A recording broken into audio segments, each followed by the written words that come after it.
This is NDTV.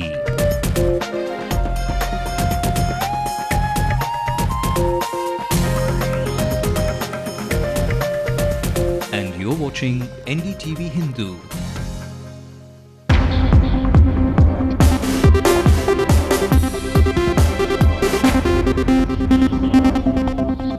Hello and welcome, I'm Sanjay Pinto. It's perhaps the most prevalent and yet the least reported form of criminal behavior. If you're a battered woman or child, you don't have to suffer in silence at the hands of an abusive husband or live-in partner or parent. For once, the law is not an ass. Your best weapon to get justice is the Domestic Violence Act, and that's not a flashy, well-researched line that you could probably hear at seminars. A well-known senior television journalist has discovered that if you fight back, you can win. Now, did I say fight back? What will society think if you go to court? Now, that's probably on the mind of several victims, and that's why you should stay tuned to a special discussion with a special panel right here in our studio on the fight against domestic violence from a victim to a victor. Coming up in a bit after the headlines tonight with Evelyn. Thanks very much indeed, Sanjay. Let's take you through the headlines at this hour. Two army officers interrogated at Chennai CBCID. Brigadier confirms that the army is supporting the investigating agency. Whatever inquiry is going on, it is being done jointly, and we are helping the CBCID completely. Jayalalitha confirms the role of an army man, calls Dilshan's killing an unpardonable act. That the person responsible for this unpardonable act should be handed over to our police to be dealt with according to law. The Planning Commission shells out 23.5 thousand crores for Tamil Nadu for the current fiscal, a hike of nearly 3.5 thousand crores from last year. The consensual sex clause protects rapists, claim a PIL.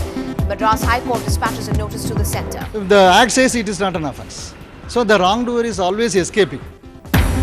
And actor Jai Prakash is the latest daddy figure on the silver screen. We'll bring you up close and personal with the star. Let's also take you through some of the rest of the day's headlines from the national sector. The Supreme Court upholds the Allahabad High Court order questioning the land acquisition in Greater Noida. Rahul's 24/7 Padyatra in Mayavati land travels along the Yamuna Expressway, meeting farmers. Dope-tainted athletes give their B-sample tests. One of them, Sini Jo, says she only took vitamins. Pro-Telangana protesters clash with police on the second day of the Bandh. Chidambaram says Congress will engage MPs who have resigned. And two Afghan women MPs brawl in the parliament after 86 MPs tabled a resolution to impeach President Karzai.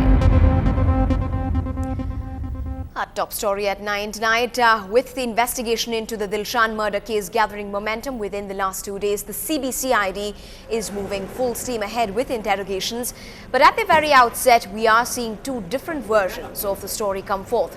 While on one hand, the Chief Minister J. Jayalalitha has confirmed the involvement of an army officer, the army chief has in very clear terms denied any involvement of the army. Meanwhile, in the city, two army officers arrived at the Chennai CBCID for questioning. One of them is reported to have been the Lieutenant Colonel suspected to have shot the 13-year-old boy. However, there has been no progress in locating the murder weapon. Again, the Chief Minister Jayalalitha minced no words while referring to the Dilshan murder case. She confirmed that an officer was responsible from the army. In fact, referring to the crime as unpardonable, she also demanded the handing over of the culprit to the state police. It is quite clear that someone from within the army enclave shot at the boy and killed him. So our Chief Secretary has written to the General Officer Commanding requesting that the person responsible for this unpardonable act should be handed over to our police to be dealt with according to law. That is our stand. Well, that was at the capital. Meanwhile, Brigadier Pankaj Sinha has confirmed that the inquiry is being done jointly. He also claimed that the army was lending full support to the CBCID. Whatever inquiry is going on, it is being done jointly, and we are helping the CBCID completely, and I am sure they will come to some conclusion shortly. Now, Amma's trip to the capital is paying off rich dividends, it seems. Her meeting with Montek Singh Ahluwalia, the Deputy Chairman of the Planning Commission, resulted in the allotment of 23,535 crores to the state government. This year has seen a significant hike of 3,467 crores as compared to last year's allotment.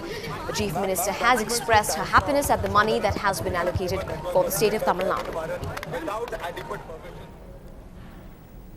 Moving on, the Madras High Court today ordered a notice to the centre in a public interest litigation which sought direction to amend the Indian Penal Code Section 375 relating to rape.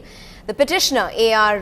Jayarutran, has said that one provision in this section allows rapists of minor girls in the age group 16 to 18 to go scot-free using the consensual sex clause. He had mentioned that the age of minor girls should be defined as 18 and under 18 so that the wrongdoers don't go scot-free. The first bench ordered notice to the centre and asked it to reply in 4 weeks' time.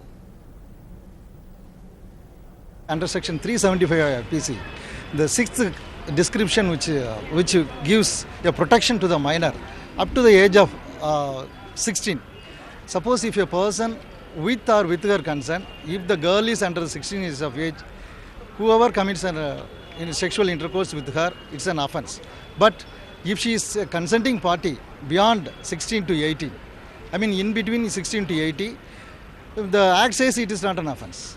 So the wrongdoer is always escaping. Now, we at NDTV Hindu have been bringing you constituencies and their MLAs up close and personal, highlighting the problems of the particular constituencies and the special plans that MLAs concerned with them have. The spotlight today is on Thiruvika-Nagar's AIADMK MLA V. Neelakandan, who defeated Congress candidate Krishnamurthy by a margin of 29,534 votes.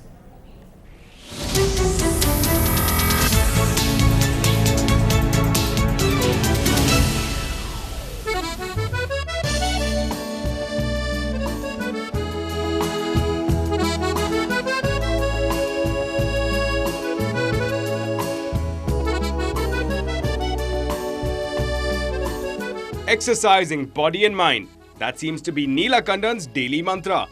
The 64-year-old MLA works out at the gym every day at the gym he has built for the youth of Thiruvika-Nagar.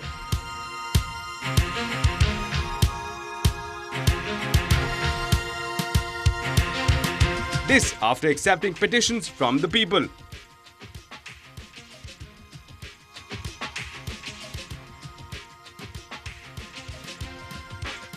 He also runs Manita Neya Amma Arakatalai, a social club through which he wants to generate job opportunities.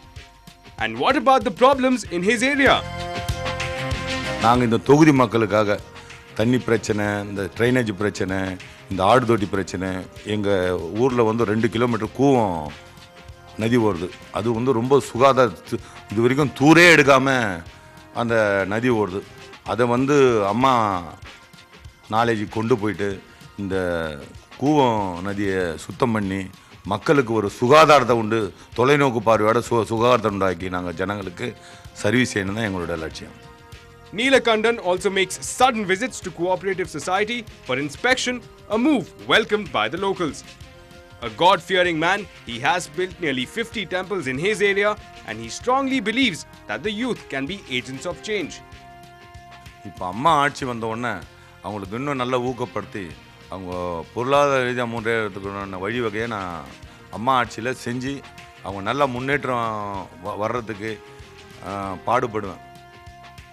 Neelakandan decided to enter politics after watching the film Ayrathil Oruvan in 1965.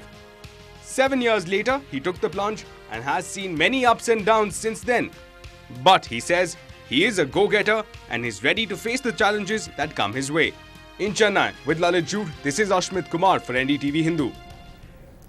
In some more news from the state, a day before the hearing on the uniform syllabus at the Madras High Court, some of the petitioners in the uniform syllabus case, including Prince Gajendra Babu and Manomani, have filed replies with the expert committee report submitted before the Madras High Court yesterday. The reply filed by one of them said that the committee could not have done justice to over 10,400 pages of textbooks in just 4 sittings that they had. The petitioner also said that the committee's composition was not democratic and had a prejudiced approach towards uniform system of school education. So the question is how this 9-member committee went through all 10,400 pages to point out the 200 odd mistakes they have mentioned in the report. Obviously, they have not done a good job. They had a result in their mind and approached the issue. Now, the expert committee's rejection of the syllabus as substandard and announcing that the new syllabus cannot be implemented in the current year has come in for some sharp criticism. PMK's chief Ramados lashed out, saying that the report was submitted and was aimed to have helped the government in delaying the implementation of the uniform syllabus. He also claimed that the expert committee has no intentions of implementing the syllabus soon enough. Now, the Good Governance Guards held a demonstration in front of the Chennai Custom House gate to demand an improvement in bureaucratic services. They cited general negligence of requirements, including coming on time and conducting services in a timely and non-corrupt manner, as reasons for holding the demonstration.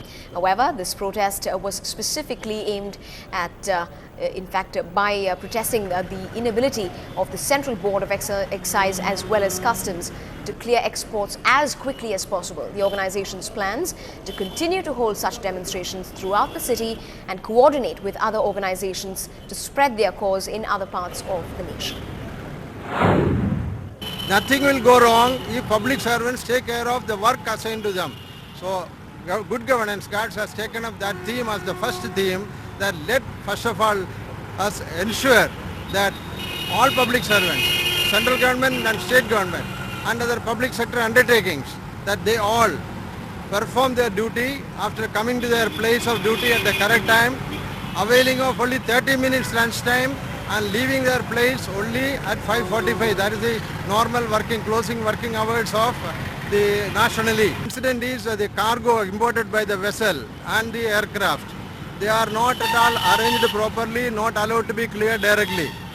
In the international airport, when the passengers come, they clear the passengers 24 hours. Why can't they clear the cargo also 24 hours? Everywhere, go to passport office, go to a ration office, go to any taluka office. People come at their leisure time. Many people will ask for speed money. There's some bribe has to be paid. And even if my mobile phone is lost, there is a fear in me to make a police complaint. When we come back on the news tonight, our executive editor, English News, Sanjay Pinto, takes you into a very special discussion with a panel on the big question tonight. That's coming up in just a minute from now.